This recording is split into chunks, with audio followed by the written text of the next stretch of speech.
Strix again, and greetings from the flow.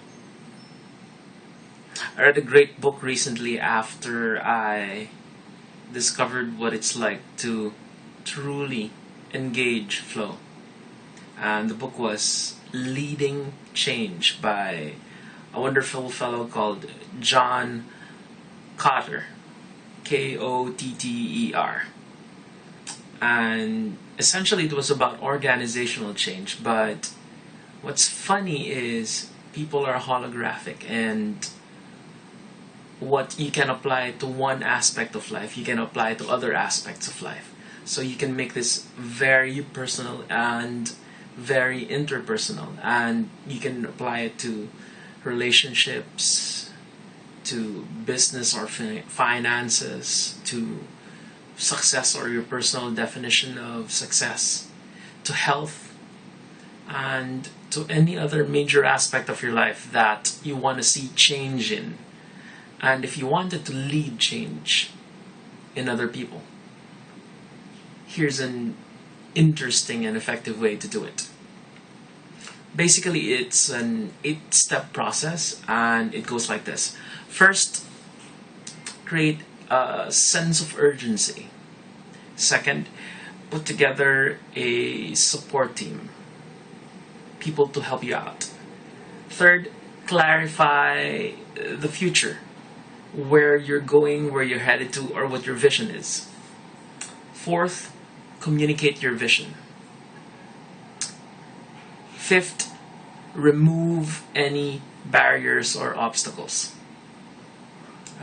Sixth, create visible, palpable, unambiguous markers and proof of success. Seventh, consolidate your change and your gains and use that as leverage to produce more change. And step 8, integrate it or make it stick or consolidate all of it and apply it to everything. And let's see how this goes. First, you create a sense of urgency. And in creating a sense of urgency, what would really work is if you built on top of an impending sense of urgency the need or drive or the engine for change. You, within this step, are able to determine both probable threats and anticipated futures, and you make projections, and you are able within this step to already figure out where you'd like to go with the probable future that you're creating within that sense of urgency. Step 2, in putting together a support group, you're looking for something to boost the change. You're looking for a study buddy. You're looking for a wingman or a wingwoman. You're looking for a tag team partner.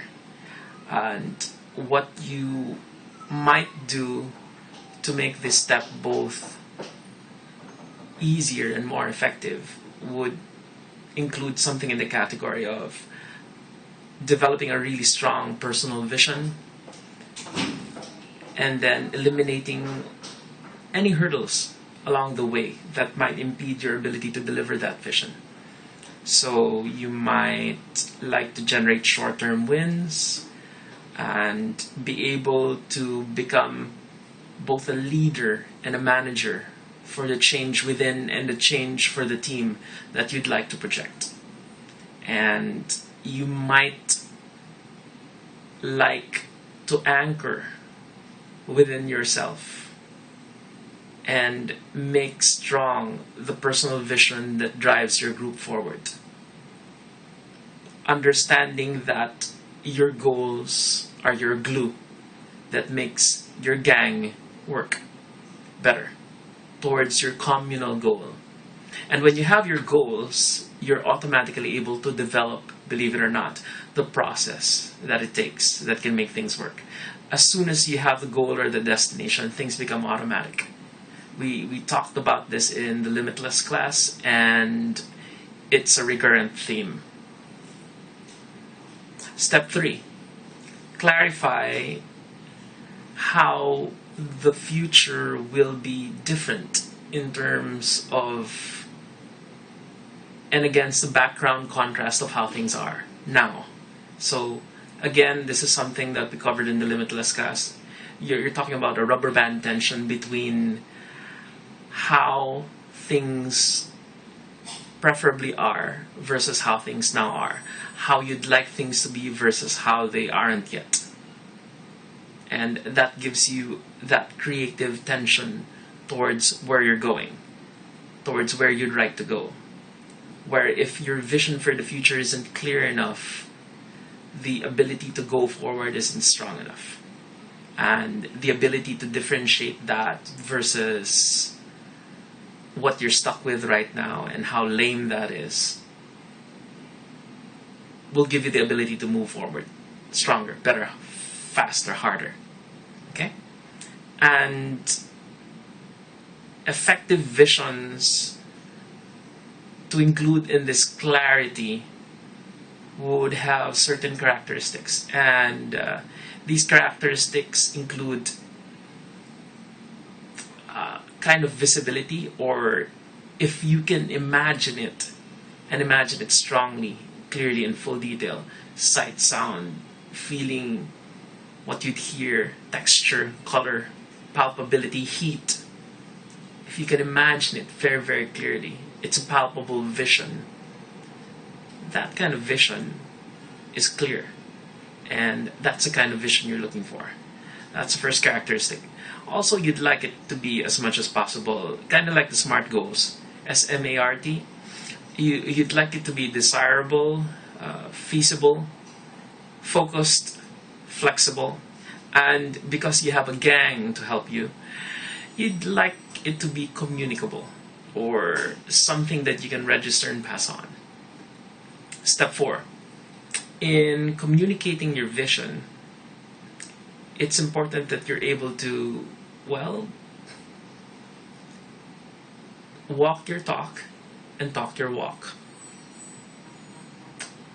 Where what you do tends to be far more important than what you say. Because what you say can be bullcrap, but what you demonstrate, that's impressive. It would be useful to demonstrate the behavior you'd like the other person to adapt. In community terms, go first and allow them to follow. Step 5, remove as many barriers as possible. So here we're talking about making alterations so that flow is automatic. Preconceive beforehand what would be in the way, and notice what's in the way, and then systematically proceed to remove all barriers that keep you from engaging flow and moving forward towards change. Step 6, along creating visible and unambiguous, or very clear and very palpable successes as soon as possible. And here's the key here, as soon as possible. It's a reward system, really. So if you do something that gives you a reward early on, it tells your minds that, oh, okay, we're headed somewhere. It gives your unconscious mind proof as well that, okay, we're headed in a certain direction. And that makes subsequent changes reinforced and new behaviors fix themselves in. So early on, you may want, even though your goals are really lofty, you may early on want to choose relatively easy goals or targets early on. You might settle for, in the meantime, non-difficult, non-ambiguous, non-expensive, very simple next action steps to do that set you on the path to where you're headed. And it gives your body a feedback mechanism where if you do more, you get more done. And if you get more done, you do more. And it sets you on your goal. And you're already a positive direction forward. Step 7. consolidate your gains, and produce more change. The keyword here, I think, would be Kaizen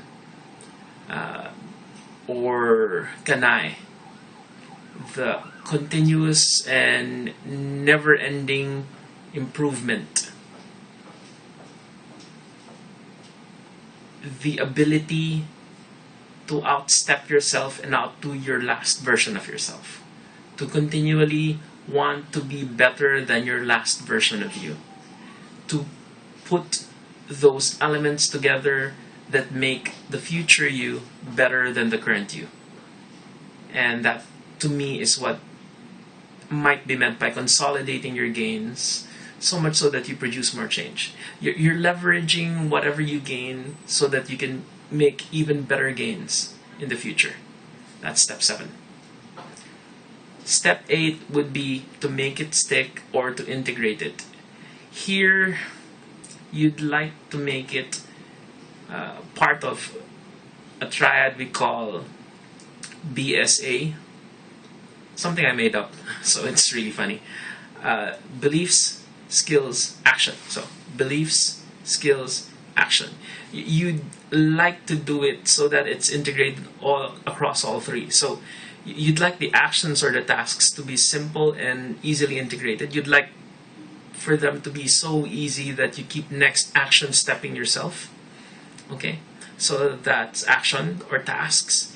And then skills. You'd like to keep developing the skills and let the skills reflect across the rest of your life. So if it's a skill for business, you'd be surprised that somehow it might apply in relationships. And you start integrating and applying it there, where the more areas you apply it in, the more integrated it is, and the more profound the effects in the area of life you're focusing on it will have. And then at the level of beliefs, because in this phase, step 8, you integrate to the level of beliefs, to core. And if you'd like to find out more about how easy core change can be, look us up and let's talk and make those positive changes for your life moving forward. See ya.